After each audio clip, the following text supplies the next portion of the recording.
Everybody, you know what time it is. Coming up very shortly is the weekend recap of the Real Talk Sports Show. Don't go anywhere. Coming up soon.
I am. Welcome to the Real Talk Sports Show. I'm your host, the Minister, Jonathan Simmons. Thank you so much for joining us here on this Saturday morning for the weekend recap. We're very appreciative to all of you who have decided to join us here on the broadcast.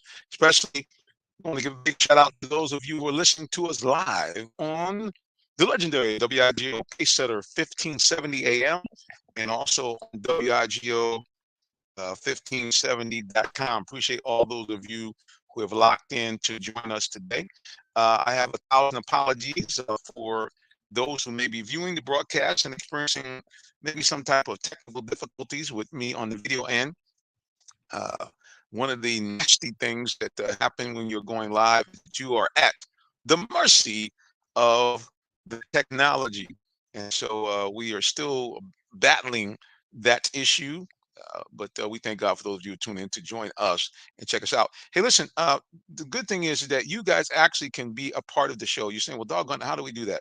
Here's how you can do it. Number one, if you are watching us here, you can go ahead and click on the link I'm about to post on social media if you want to be a part of the show.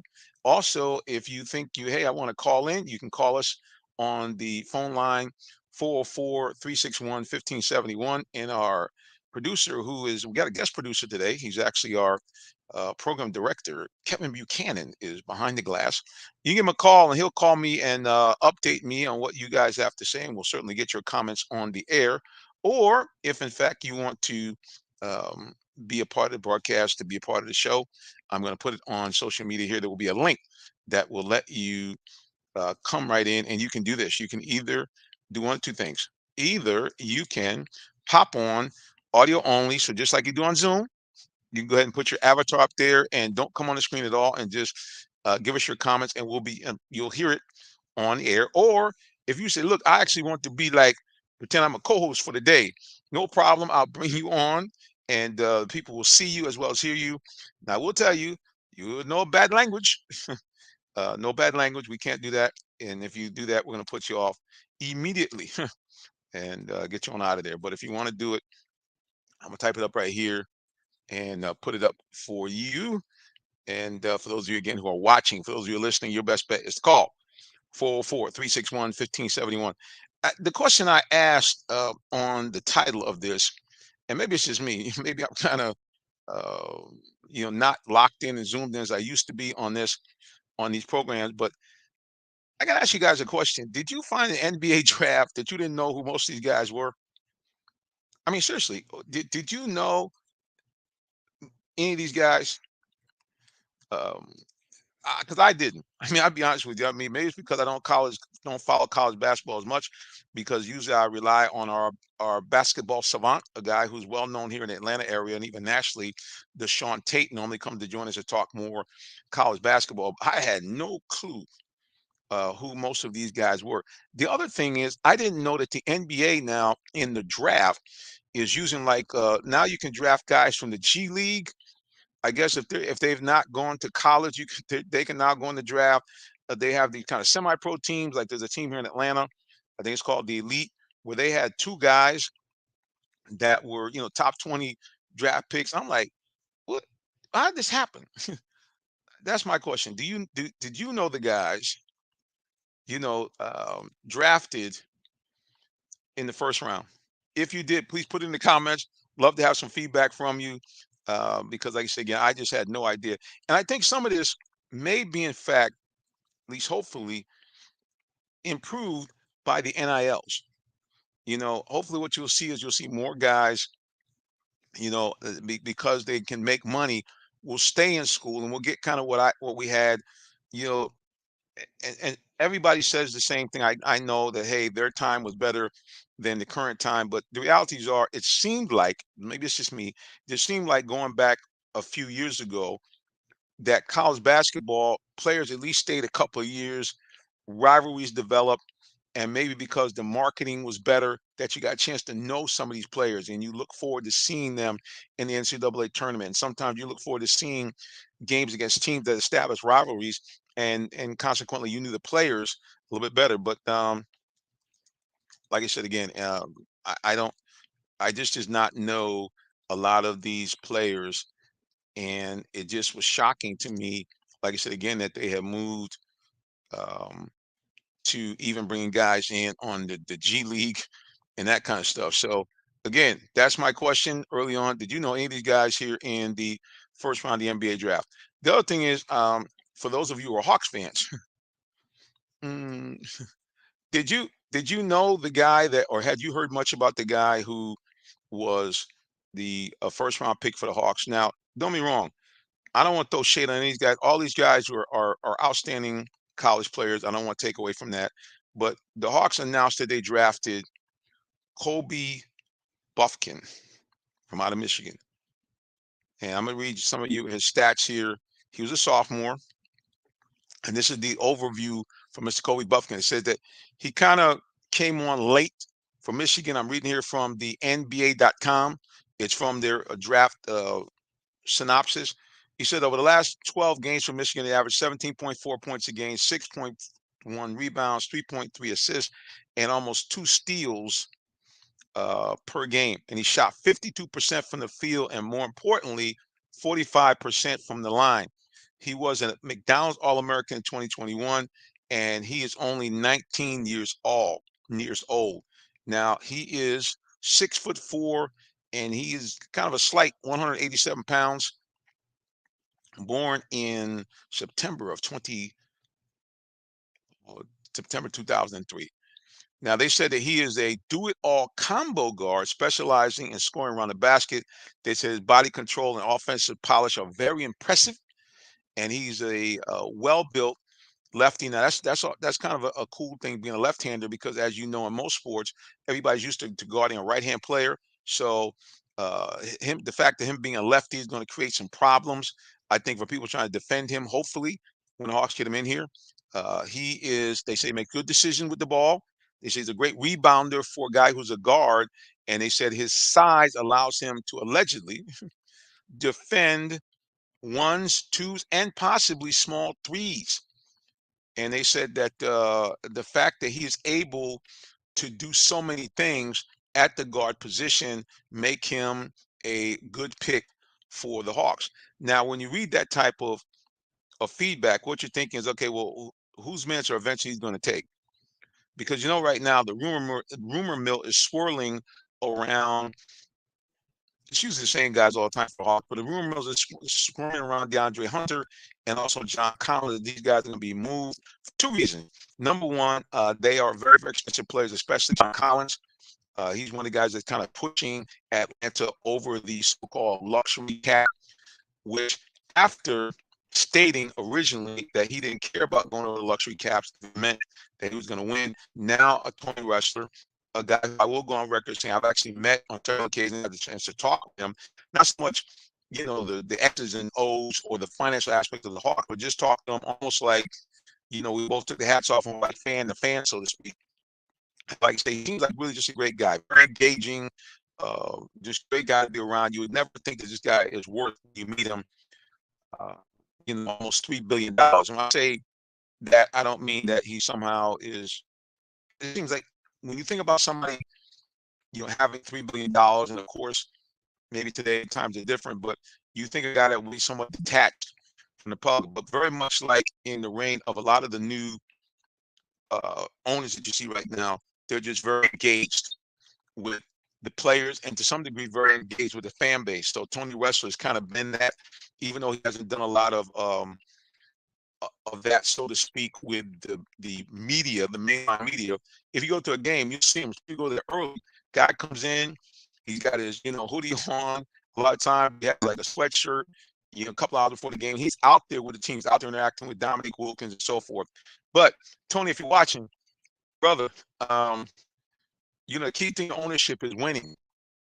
And you had like a really good setup when you brought in Travis Schlenk, a guy who had come from a winning franchise in Golden State. He was one of the guys that helped architect that magnificent run they've had over the last 6 or 7 years. They've won 4 titles. So I'm just saying, man, we need you. I know, hey, you said you're a guy of love and a guy of financial astuteness and capability. But with the team, what you want to do is you want to make sure that you leave people in place that can make good basketball decisions. And we understand that finances are tied to the pro sports, but you really have to make sure that you field a good team, because here's the bottom line. If you field a good team, the rest of it takes care of itself. It literally is just like they said, a field of dreams. If you build it, they will come. When the Hawks have had good teams, the fan base has been energized and they have had no problem selling tickets. That's the fact. Now, again, there are times like with all Atlanta professional teams, except for Atlanta United, and that's their different story. We see it with the Falcons. We see it with the Hawks. That people come in from other fans from other cities, many of them based here in Atlanta, and they sometimes make up the crowd. But I was at I think it was game 5 in the playoffs, where it was kind of a desperate thing for the Hawks to need to, win that game. And I got to tell you, man, the place was packed out. It was an electric vibe at State Farm Arena. And the Hawks right now, I think it's for the 5th consecutive year in a row, have got the award for being the NBA's best in-game situation. When I say situation, but in-game activities for their fans, and in-game, they have their own word for it. But the bottom line is, as far as in-game experience, that's what I'm looking for. They are the best. So the realities are, if you continue to build upon that, making it fun for the fans to go to the game in person, if you field a quality team, then people will come. See, the problem is not necessarily talent. It's really a mindset that allegedly the GM, our new GM, Landry, I can't think of his last name right now. But anyway, he says, okay, we're looking for guys that have Hawks DNA. Now, I got to tell you, one of the things that America is very good at is corporate speak, and this idea of having these slogans and quote unquote mindsets, and they use all these things to kind of quote unquote project their message to the public. And don't be wrong, I get it. You want guys with Hawks DNA, but really at the end of the day, what is Hawks DNA? What's it really been? The Hawks DNA really for the last 15, 20 years has been a team that will wow you with some flash from time to time, will make some excitement, and from depending who they play, make things competitive. But a team that has a reputation for being soft, a team that has a reputation, especially after that magnificent run they had in 2021, where they ran all the way up to the Eastern Conference Finals. The team plays in a way where oftentimes they look like they're not fully engaged. So to me, the Hawks DNA that I see from the outside, the team that tries hard, kind of, but they don't do it consistently. And that's really the big thing here. So my question is to you, for those of you who are Hawks fans, those who are tuned in here. Number one, do you like the pick? Do you like this pick of this guy, Kobe Buffkick? Like I said again, I didn't hear the guy from until basically the Hawks picked him. I had no idea who the guy is. And based on what I read for you for these stats. Now, keep in mind, the stats that I read, the 17 points a game, 6.1 rebounds, 3.3 assists, 1.9 steals, that was in the last 15 games of his final season. Okay, so I don't want to make it seem like this guy, this is what he averaged in his, throughout his freshman and sophomore year. That's not the case. These were over his final 12 games at Michigan. And there's no doubt the guy was a high school All-American in 2021. But again, this was not a guy that I heard or hear people mention as being, a seminal player. And I got you. The Hawks are drafting at 15, but what do you guys think? We'll talk a little bit about that after the break. You're watching Real Talk Sports Show as we bring you the weekend recap of what's going on in the world of sports, especially right here in the ATL. We'll be back in just a momento. Don't go nowhere. Keep it locked. We'll be back. Seriously. Stay tuned. Did you know that Allen Vigil Ford in Morrow, Georgia also has Lincoln? Over 35 years of using the Vigil Touch to provide excellent customer service, works hand in hand with the Lincoln Motor Company to provide a luxurious and seamless way to acquire your next luxury vehicle. Lincoln has an array of full-service complimentary owner benefits. These benefits include hospitality partnerships, service pickup and delivery, all which can be accessed through the Lincoln Way app. You can even contact the 24/7 concierge to have someone assist you. Come and see our great inventory of new and pre-owned Lincolns today. Call 678-364-7345 to make an appointment with one of our brand champions or shop 24/7 online at allenvigillincoln.net.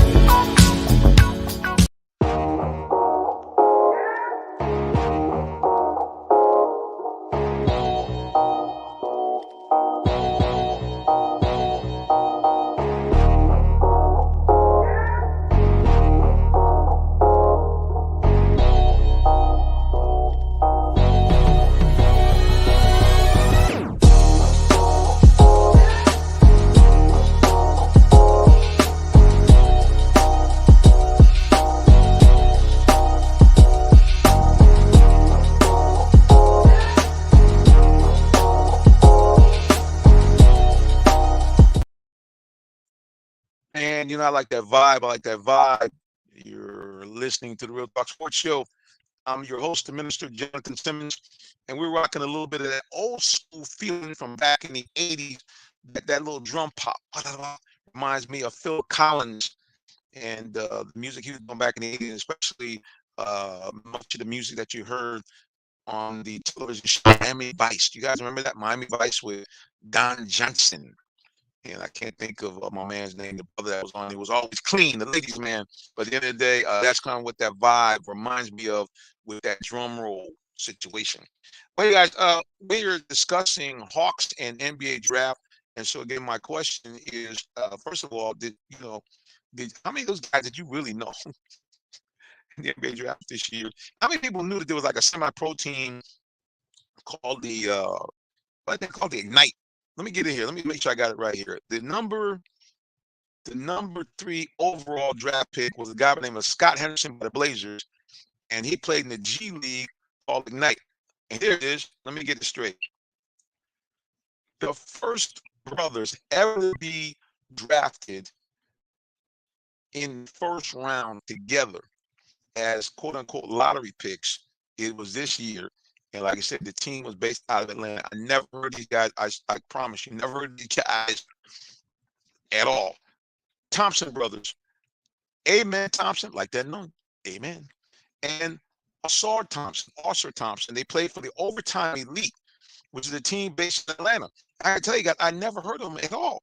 And matter of fact, there are multiple guys drafted here as lottery picks that came from outside of the normal collegiate system, including obviously the #1 pick from out of France, Victor Wembanyama. He was drafted but #1 overall Spurs, played for the Metropolitans 92 in France. And crazy enough, one of his running partners because he played so well in their playoffs over there. He was picked in the first round as well as a lottery pick, number 7 overall. Bilal Kalabli, also from the Metropolitan 92. Now, here's the thing. You can't get mad at the guys. I mean, it's not something where you're going to flip out and say, well, these guys didn't deserve to be picked, because we've already seen that Euro players can handle their business, AKA the reigning world champion and NBA Finals MVP, Nikola Jokic. So we know, in fact, that you can be a great player coming out of the European professional league. So I don't want to take away from it all. But like I said, the rest of these guys, I never heard of them in my life. Let's go back again to the Hawks. The Hawks drafted number 15, and also they drafted number 46. And so these two guys, like I said again, I don't follow college basketball as much as I like to. So maybe that's why I have to admit I have not heard of these guys before. But I'll put it up here on the screen. I'm just going to ask you guys, you Hawks fans, do you like the two picks? At number 15, Kobe Buffkin of Michigan. And at number 46, Seth Lundy from Penn State. And have you heard these guys before? Let's take a look at Seth Lundy and take a look at his overview from NBA.com. This is what it says about young Mr. Lundy. He is a 6'6", 220-pound senior. So talking to some guy, got a little age to him, 4-year player. He started his 30 of his first 55 games in his freshman and sophomore years, having a huge, much bigger role in his second season. He became a full-time starter last year in 2021-22, but in this year, his senior year, it said he averaged 14 points, 6 rebounds a game. And big thing is, again, we look at his shooting, about 40% from 3. That's really what they're looking at here. The Hawks are really looking to draft guys that can shoot from the 3-point range. It seems that's what the big key is, because why? Their new head coach, Quinn Snyder, says, I want more threes. He thinks the key to winning the NBA is the 3-point shot. And we certainly know that Golden State has been able to do that with the Splash Brothers. So hopefully and prayerfully, this will pan out here for the Atlanta Hawks. So that's the situation. Again, we apologize to those who are watching the video. We're having tremendous problems here with our video stream, but we thank God for those of you who are listening to us, and keep it locked right here. Matter of fact, we'll go to just the screenshot here, since we're having so much problem with the video. Like I said, guys, I'm not quite sure if, in fact, that what kind of impact these guys are going to have. I mean, all their numbers look cool on paper. Everything looks great as far as their ability to fit in to what the Hawks are trying to do, as far as having much more accuracy out of the 3-point range and being able to defend better, because both of these guys are supposed to be good defensive players. And we know, and we saw consistently with the Hawks, them having a problem with defense. So hopefully and prayerfully, this will be able to answer some of those questions, and the Hawks can improve as a team. Because what I tell people is, the whole problem with the Hawks and with Hawks fans is that we unfortunately got spoiled. And you say, brother, what do you mean? Really the worst thing that could have happened to the Hawks is them going to the Eastern Conference Finals in trades. I guess it was his 3rd year, because it put Atlanta ahead of schedule, but it also put the expectations for the team ahead of schedule as well. So now all of a sudden, people had an expectation that this team was maybe 1 or 2 players away from, being in the NBA Finals, where in fact the team took a step back. Now, some of that was because of the fact, I believe, that the team started smelling themselves. Players started to actually think that, hey, man, you know what? We can basically kind of coast through the regular season and then just turn it on and be, ballers and shot callers, in postseason play.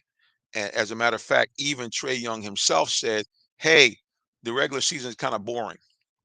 That's what he said. Now, the problem with that is, whether that be true or not, whether you think that or not, as the team leader, you can't say that. You can't come out and say that, hey, the team basically is disinterested in much of the regular season and gets excited only when postseason comes. Because realities is that you can't really win in the postseason unless you are able to consistently play at a high level during the regular season. Now, what I mean by that, I mean is that by doing that, it puts yourself into a seeding position that's more favorable to you to advance.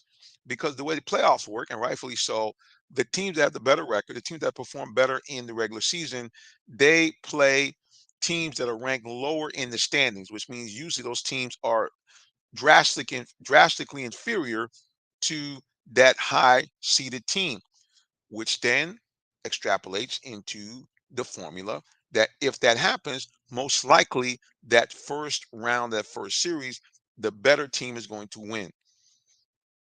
And in theory, win without a lot of sweat and anguish, and then set themselves up to now be in a position where they can use their resources with even more intensity as they get into the second round. See, what the Hawks have done is they've done the opposite. They have lost games, critical games during the regular season that could have allowed them to be in a higher seeding, take on an opponent that was not as highly ranked, and move themselves into a second round or possibly even a third round. But instead, by playing so lackluster in the regular season, they now had to play a top level team, in most cases, a top 4 team in the NBA in the first round. And although in these series, especially this one this past year, they performed valiantly, the effort was wasted because you're out in the first round. You have no ability to advance at all. So I'm just telling you guys, as far as this whole Hawks thing, the biggest problem with the Hawks right now is not. I know everybody says, "Oh, you got to have outstanding players." You do, and you got to have guys with a Hawks DNA. You do once you establish what that DNA is. Like, hey, we're going to be a running team. We're going to be a three-point shooting team. We're going to be a good defensive team. Whatever that is, then that's it. But the idea that you're going to say we have a DNA where this team has not established anything, um, that's it. And the idea that you know that this team is known for this great energy is really not true. I'm going to read you these statements here from the AJC. It says when Hawks made their NBA draft selection Thursday night, they took the best available player. So they say. And it says they also will strongly consider who matches what team general manager Lamley Field says is Hawks DNA. And this idea of, okay, that means that, hey, got people that want to play hard, um, you know, and have this energy, it's just kind of not true. This is what it says, the things that we value in a player for us is Hawks DNA. And he mentioned about the idea of, players that come into the building with a certain attitude, a certain energy. Well, they need to first get that on the team they currently have. Because I think if they did that, that would go a long way to making this team a consistent, perennial playoff team. If they would start right there. So anyway, that's, guys, one more time, I'm going to let you take a look at who the picks were for the Hawks in the first round. And at number 15 in the first round, their pick was Kobe Buffkin. And in the second round, at pick number 46, their pick was Seth Lundy. Now, both of these guys are of the size of a 2 or 3. So the Hawks, once again, have doubled down saying, hey, at least in terms of draft picks, we don't need any more big men. We have enough guys at the big position that they think that they can contend with any team in the NBA. So we're going to find out whether that's true or not this year. And also, I think there's probably going to be some moves, maybe the Hawks again this year in terms of making trades and so forth to add to this team. So we're going to be watching this team to see how it pans out. But I just think, again, that at the end of the day, yep, you got to get great players in here. I agree. You can't win championships unless you have really 2 all-star players at least. Now, the Hawks do have DeJounte Murray that's brought in here from San Antonio to go along with Trae Young. And we know that Clint Capella is a guy that plays at all-star level in terms of defense. A couple of years ago when the Hawks made that run, he was in the top 5 of the voting for NBA Defensive Player of the Year and also led the NBA in rebounds. And he has consistently been in the top 10 in rebounding since he's been with the Hawks. So we know we have some pieces in place. But the real question I believe is, do you have the intensity and consistent play needed to be a championship team? And that's really going to be where the rubber meets the road. So we'll see what happens with the Hawks around the rest of the NBA. Look for the usual suspects to go forward. Oh, before I go to the break, I'm sorry, it's supposed to be a recap. Let's just go here to the breaking news about Chris Paul. Now, this guy got me feeling some kind of way because literally he has been like traded, untraded, traded, untraded. Remember the other day I talked about on the show on Tuesday night that, hey, he was saying he was feeling some kind of way because a trade had popped up with him going to the Washington Wizards. And that was it. He's supposed to go to the Washington Wizards in exchange for Bradley Beal and other players involved in that draft. But now it appears that it now has become a kind of three-way trade situation where CP3 may in fact end up with the Golden State Warriors, and I believe that might be official. So it's really crazy how this is kind of just going all over the place with Chris Paul. So it's going to be very, very interesting to see what is happening, to see what goes on. But here it is right here.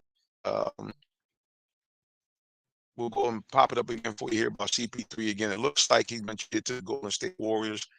I'll just read kind of the headlines here for you so you guys can kind of get a feel for this. Here it is. It says on Sunday, the Phoenix Suns traded Chris Paul, Landry Shamet, and multiple second-round picks and pick swap for the Wizards guard Bradley Beal, creating a new big three. Then it said last night I read that the CP3s will be traded to the Warriors. So it's been real crazy for Chris Paul. I know he's got to be feeling some kind of way. Like, I mean, here this guy is a legendary player, a future Hall of Famer, and he's being bounced around here like no tomorrow. So, yes, it's crazy. Here it is again. We'll pop it up here. That CP3, I'm going to read these headlines here from the Warriors' main website page. Well, it says basically fans have gone bananas as just before the draft, Golden State Warriors general manager Mike Dunleavy did this. He traded Jordan Poole and draft compensation to the Wizards, and the Wizards then will turn around and trade Chris Paul to the Warriors. It said the Wizards will receive a first-round pick in 2030 and a second-round pick in 2027, in addition to Jordan Poole. Okay, now this is how crazy things are. Right before that, Dunleavy told reporters the organization planned to keep Poole for 4 more years at least. At least. Crazy. And see, this is the crazy thing about sports and about life.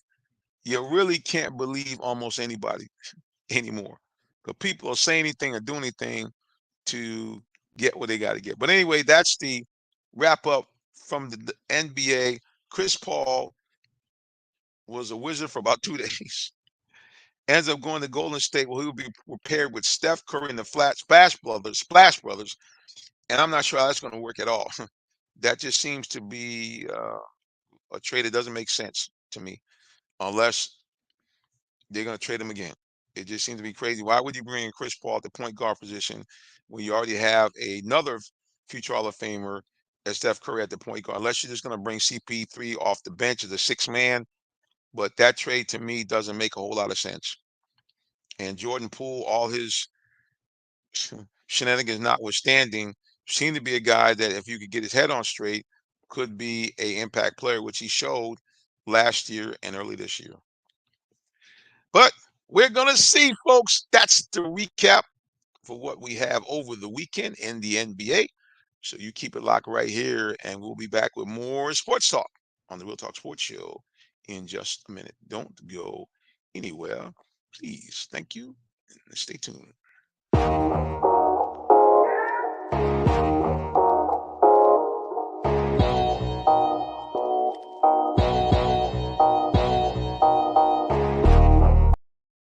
The day has arrived. It's time to let more people know about your business. You have the right marketing plan and the messaging in place. But do you have the right messenger? Good advertising and promotions need a professional sound so the message can be clearly understood. Don't leave your brand image to chance. Let our team of voiceover experts at CME lend you a hand. Give us a call at 678-304-8121 to find out how we can partner with you to give your business its voice. Are you in the market for a new vehicle? Well, check out Allen Vigil Ford Lincoln in Morrow, Georgia. We have one of the largest inventories in our area for both new and pre-owned vehicles, so we're sure to have something for everyone. Family owned and operated since 1982, customer satisfaction is our number one priority. Come see our full lineup of vehicles and find the one that best fits you. Give us a call today, 678-726-5739, or shop us 24/7 online at allenvigilford.net.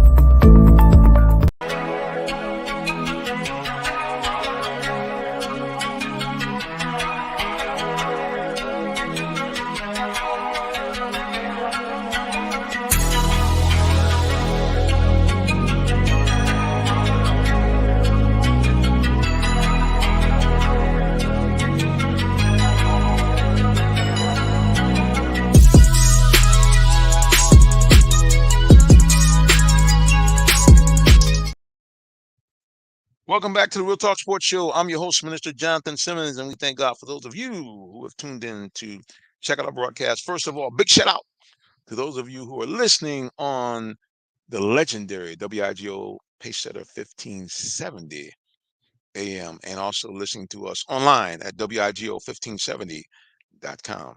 Appreciate all those of you who are doing that. And also a big shout out to those of you who are watching this or listening to this on the on-demand replay.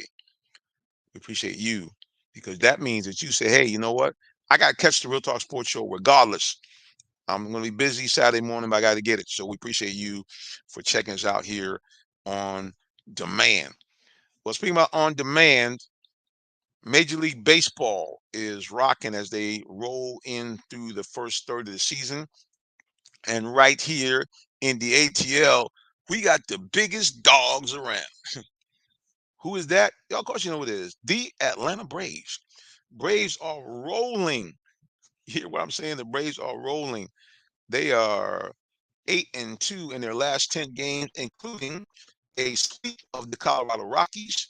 And they also technically swept the Phillies because one game was a rainout. And this came after they had taken 2 of 3 from the Detroit Tigers. They lost last night in a tough game to the Reds, 11-10, the kind of shootout here. But every now and then things happen. And the Reds are led by a guy who's one of the most exciting players in baseball. Elly De La Cruz goes for the cycle. First Cincinnati Red to go and hit for the cycle in over 20 years. And also, of course, Joey Votto, a guy who has been an all-star for the last several years, came in and put up the big boppers. De La Cruz hit for the cycle, and Joey Votto hit 2 home runs to lead the Reds to an 11-10 victory over the Atlanta Bravos. And this was a must-see TV because these are 2 teams that both have been red hot. As I mentioned, Braves 8-2 in their last 10. Meanwhile, Cincinnati, winners of their last 12 games, and they have now surged into first place in the NL Central standing, 41 up, 35 down, leading the Milwaukee Brewers by a game and a half. So this was something I think the fans have been wanting to see, these 2 powerhouse teams, Reds red hot, Braves red hot, and it was as advertised. And like I said, this guy, Elly De La Cruz, he has really kind of shook up the world. And we're seeing a shift in Major League Baseball, guys. Remember, you heard it here first. Major League Baseball, because they have once again created a favorable atmosphere for players of color, whether they come in from the United States or whether they come from the Caribbean. The bottom line is that these young players are exciting, they're fun to watch, and they're being allowed for the first time really in baseball history to be themselves. What I mean by that, post home run celebrations, flash, dreadlocks flying in the wind, um, just a kind of swag that baseball has not seen for many years. As a matter of fact, the last time I should say the last time, you saw this in the late 70s, early 80s with guys like uh, Dave Parker, who, by the way, Dave, you may or may not be listening, but in case you are, happy birthday to Dave Parker. Um, Guys like him, guys like Ricky Henderson, guys that played the game with a certain amount of swag, a certain amount of skill and style to the game. Baseball had kind of frowned upon that. It's more of a traditional game. It's been played for over 100 years. It, for many years, was like all sports, but really, I would think, had that stigma to some degree of being a segregated sport. Baseball was desegregated in 1947 by Jackie Robinson, but there was always this feeling of conservative flavor to baseball. But like I said again, as they begin to bring in young people, and again, this is going back even into the 70s with, like I said, guys like Dave Parker, and then in the 80s, Ricky Henderson, and then we saw it even into the 2000s where various players had that swag to them. The way they, like I said again, circle the bases when they hit a home run, the style where they slid into a base, all that kind of stuff, even celebrations. Well, again, they are letting these younger players have fun, and consequently, it is, I think, helping to draw more fans to baseball. Almost in the same way, and I know this comparison is a bit of a stretch, but almost in the same way that more young people of all colors were drawn to golf as a new type of golfer. Blaze Machine Tiger Woods, number one, he was young like them. And number two, he had a certain style, the twirl, the golf club after the big hit, the fist pump, the high fives. But the big key was coupled with great skill. So baseball having a resurgence in fan attendance, as in fact, top quality players with a little bit of swag are making their mark upon the game. Now, as I mentioned, one of the best teams in baseball is, in fact, the Atlanta Braves. Braves, like I said, 48-27, have one of the best records in Major League Baseball, and now finally are starting to play a better brand of baseball at home. For a while, the Braves were kind of mediocre at home, but now they have their record up so that they are at home almost as good as they are on the road. They're 24-15 at home, and they're a stunning 24-12, 667 winning percentage on the road. And the main reason is this team is loaded as far as their offensive firepower. The Braves lineup 1 through 9 is one of the best in baseball. It's really almost, there's no real outs that can be found, or I should say no real easy outs can be found and when you tangle with the Braves. Their team is just, like I said again, it's stacked. You got guys from top to bottom that just know how to hit the baseball. So again, kudos to the Braves, kudos to what they're doing, kudos to once again putting up the type of team that should go deep into the playoffs and really would be a favorite to win the World Series. And a lot of that is, like I said again, not only the depth in the lineup, but certainly the fact that they have one of the best players in baseball in Ronald Acuna Jr. Ronald Acuna is having an MVP type season right now for the Bravos. And along with the other key players they have on this team, like I said again, the Braves are just looking like a team that should go very, very far into postseason play. Let's take a look here at Acuna's overall stats, and they are monstrous, boys and girls. His stats are, like I said again, MVP type caliber. First of all, he's second in the National League in batting average, batting 329. Mr. Acuna is batting 329. 14th in the league in home runs, 16 home runs, and tied for 17th in RBIs with a 47 RBIs. He has an OPS of 965, which is in fact third overall in the league. So when you have those kind of stats, when you're in the top 15 or 20 in almost every single offensive stat. Well, what's that telling you? Telling you got a guy that is doing big things for his team. So again, look out for these Braves. Look out for Ron Acuna. But he's not alone, boys. He's not alone. He has other guys on that team that can help him.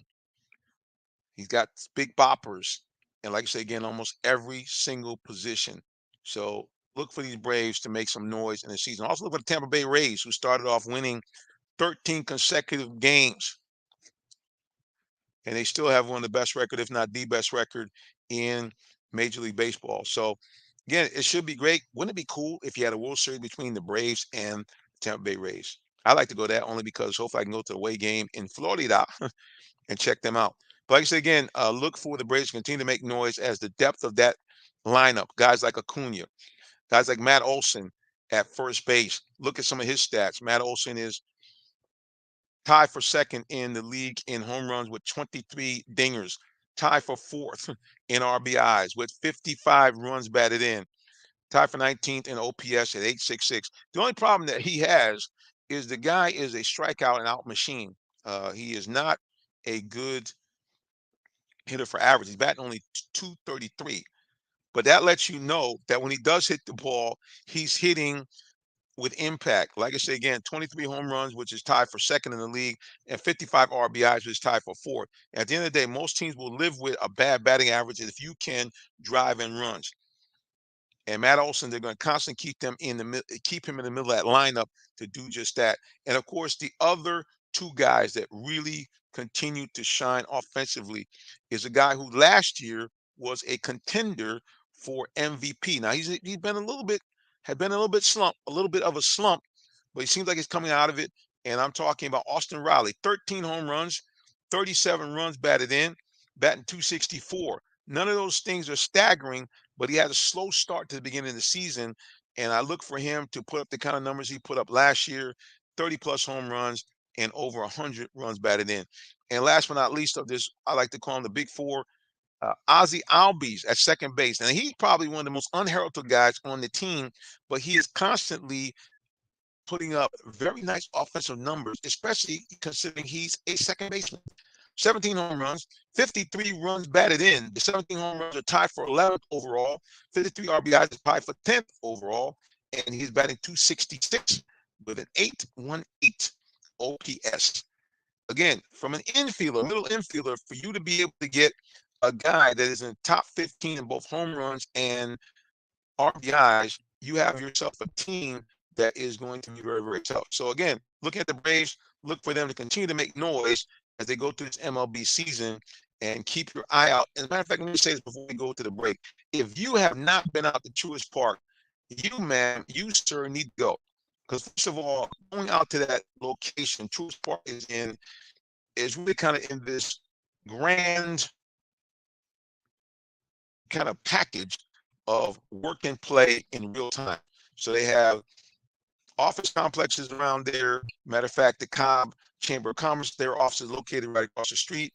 But you also have townhomes and condos, and you have a whole bunch of different stores and great eateries there as well.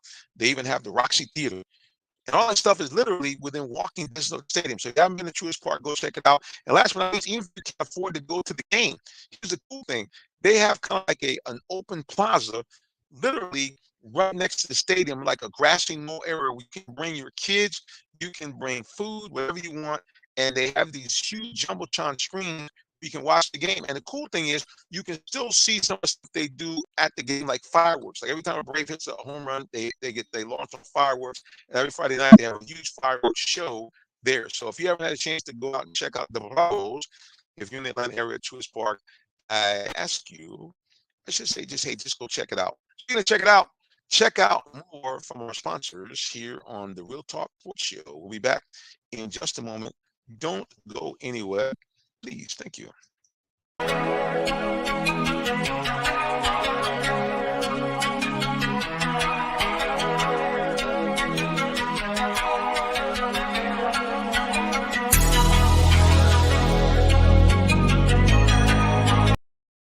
The day has arrived. It's time to let more people know about your business. You have the right marketing plan and the messaging in place. But do you have the right messenger? Good advertising and promotions need a professional sound so the message can be clearly understood. Don't leave your brand image to chance. Let our team of voiceover experts at CME lend you a hand. Give us a call at 678-304-8121 to find out how we can partner with you to give your business its voice.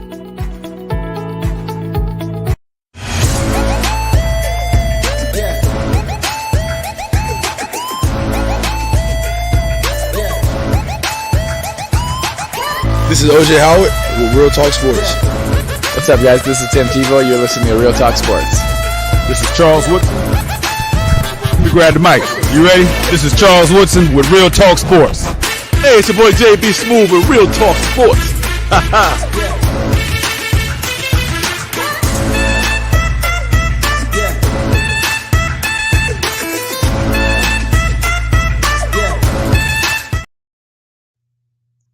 We're back. Welcome to the Real Talk Sports Show. I'm your host, Mr. Jonathan Simmons, and we thank God again for those of you who are watching us on the replay. I'm going to try to get myself back on the screen now. We were having some problems with our video. Let's see if I can resume being on the screen. We're back here on the screen, guys. So appreciate all those of you watching and listening on various platforms. Cool stuff here as we do our Saturday weekend recap. Well, we would not be able to leave the L unless we talk a little bit about the Atlanta Falcons. Now, the Falcons have been under reconstruction in the last couple of years, and they brought in a brand new coach, a brand new general manager, and these guys have now tried to shape the team in their own image.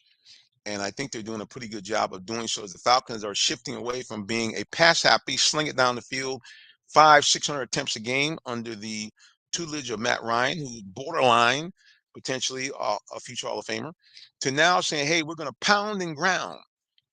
Almost stealing a term from their NFC South neighbors, the Carolina Panthers. The Falcons are a team that are reshaping themselves into a team that's going to run the ball, almost taking you back to the days of the NFL in the 60s, 70s, and some degree 80s, as they have decided that, hey, man, we're not going to mess around and trying to throw this ball around. We're going to run it down your throats. Matter of fact, we saw a sample of this last year where literally the Falcons had a drive. They did not throw the ball one time, a magnificent 70-yard drive. I think it ran about 10, 13 plays. They just ran the ball every play. So stop us if you can. And they could not be stopped. And you're going to see a lot more of that this year where the Falcons are going to really hone in on trying to control two things. Control the clock and do what the legendary coach Bill Parcells said that he looked to do in his heyday with the Giants. That is shorten the game. That's the one thing if I was going to do is try to shorten the game for two reasons. Number one, to have the best ability to win the game.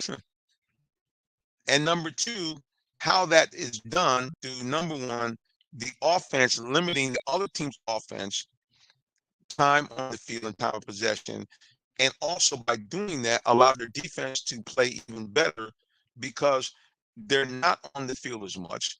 They should be more refreshed, and consequently you can run more schemes, aggressive schemes that will hopefully attack another team's offense and possibly gain turnovers and scoring opportunities to shorten the field for a team that is run orientated. A lot of the pundits out there say, we don't think the Falcons can do anything. They need another wide receiver. Here's the thing. Didn't you think to yourself that when the Falcons drafted Bijan Robinson, who was a guy as far as the skill sets, a kind of carbon copy of Cordell Patterson, that they would not consider moving Cordell to a wide receiver slot, which he did a lot during the season for the Falcons, both last year and the year before Matt Ryan was here? Don't you think it's going to be a situation where you're going to see Cordell Patterson line up a lot more in 2022, 2023 as a slot receiver instead of a running back? And not only that, Bijan Robinson himself was a guy in college that often was moved into that slot position as a wide receiver. So maybe the Falcons don't need another receiver. Maybe they don't care about that. I think what you're going to see with the Falcons is, especially once the injured Kyle Pitts come back, you're going to see the Falcons running a lot of jumbo sets where you're going to see 2 tight end, 3 tight end sets a lot, and they're going to actually throw the ball at these sets. Because you can see what Arthur Smith is doing by bringing in a Jonnu Smith. And I think he's doing that for 2 reasons. Number one, he's familiar with Smith. And number two, I think the Falcons are not telling any of us just how bad the Kyle Pitts injury is. So I think that Arthur Smith has put in that safeguard, bringing a pass-catching tight end in Jonnu Smith. And a guy's familiar with his play calling and a veteran player to come into that tight end room / wide receiver room to give him another option for what he needs. I'm telling you, boys and girls, maybe it's me, maybe I'm drinking the Kool-Aid, but I'm convinced this Falcon team is going to win double-digit games, minimum of 10, and probably even 11 games, 11-6. I believe this Falcon team is good enough to win potentially as many as 2 playoff games. And depending on how things fall together, you don't know how far they can go after that. Because remember, the NFL, like most sports, is not only governed by the teams you can put out there, but it's also governed by things that are out of your control, i.e. injuries. If you go back to the Falcons team that won the NFC and went to the Super Bowl and unfortunately blew a 28-3 lead against the Patriots, here was a team that hit everything just right. When they got to the playoffs, they played a Seattle team who had some injury issues. He had some personnel issues, as you know, the great teams that had those 2 Super Bowl appearances was in the process of being disbanded. And then they played a Packer team which had no business being there at all, because the Packers had an upset victory over the team that appeared to have been the best team in the NFC all year, the Dallas Cowboys. Cowboys got a couple of bad calls in that game. Aaron Rodgers made some plays when he had to, and the Packers ended up winning. But again, the Packers came into the NFC Championship game with a lot of injuries and not having the best of defenses, and the Falcons exploited them early and often and blew them out of the building. So if this Falcon team can get into the playoffs and get deep into the playoffs, you don't know what may happen. I'm telling you, this team is good enough. I know it sounds crazy, but this team potentially is good enough to get into an NFC Championship game. Why? Because of the fact that the team is constructed to run the ball. And if you have a shortened game and you don't have to have a high-powered offense or potent defense keep you off the field for a long period of time, guess what? It now becomes a 1 or 2 possession game. And if you can run the ball, you can play keep away from the other team. And also, if you're running the ball, that means that your offense can consistently pick up short yardage situation and make first downs, which keeps the chains moving and which wears on the other team's morale. And when you get to playoffs, oftentimes you have a situation, playoffs, when you get to the playoffs, oftentimes you have a situation where you have a lead late in the game. You're playing against a top-level quarterback, whether it be a Jalen Hurts, whether it be I don't say Dak Prescott, because Dak comes and goes, whether it be somebody at the level of a Patrick Mahomes. The bottom line is, if you have an offensive team that can run the ball, you can keep the ball in their hands. I always go back to looking at 50 years ago plus, the Jets upset the Colts 16-7. And they had a guy that was a great quarterback who could sling the ball around. But what they knew was at any time, the Colts team that they had a very narrow lead on could in fact come back because they had a guy on the sidelines that was a legend, Johnny Unitas. So what did the Jets do? They ran the ball. They ran the ball to the left. They ran the ball to the right. They didn't score touchdowns, but they ran off a lot of clock and put the Colts in a position where, even though Johnny Unitas was as great as he was, and I granted he came into that game injured, but it put him in a position where he didn't have a lot of time to try to come back from a 2-score deficit, which back in those days was big. And so that's why I think the Falcons again can have some impact this year. Well, I tell you, speaking of impact, we got the impact our way off the air. We thank everybody, of those of you who have been tuned in to the Talk Sports Show. Big shout out to those of you who are listening on the legendary WIGO Pace 1570 AM. Big kudos to the guy behind the glass. Actually, he's our program director, Kevin Buchanan. Check him out during the weekdays. If you guys want to hear some cool music while you're going home, check out Kevin Buchanan on the Drive Time Traffic Jam every afternoon, 3 p.m. to 5 p.m. or 6 p.m. I'm sorry, on your dials each and every weekday. Also, if you like great gospel music and good preaching, check out WIGO on the weekdays from 5 a.m. to right around 11 a.m. in the morning, as they have great music from people like Pat Tribbett's show, and also some great preaching and ministering, including some stuff from you know who, yours truly, Minister Jonathan Simmons. Check me out on Clarion Call on 10:30 a.m. All right, guys, for everybody who's listening to us, WIGO, Pace at 1570, we said we do each and every time we log off the air. God bless you and have a great day, but keep it locked on 1570 WIGO. All right, for those of you watching and listening to us on social media, I'm saying the same thing to you. We got to go. And I hope and pray that the rest of your day or evening, whichever may apply, goes real good. Until next time we get together again, God bless you and have a wonderful rest of your day. So long.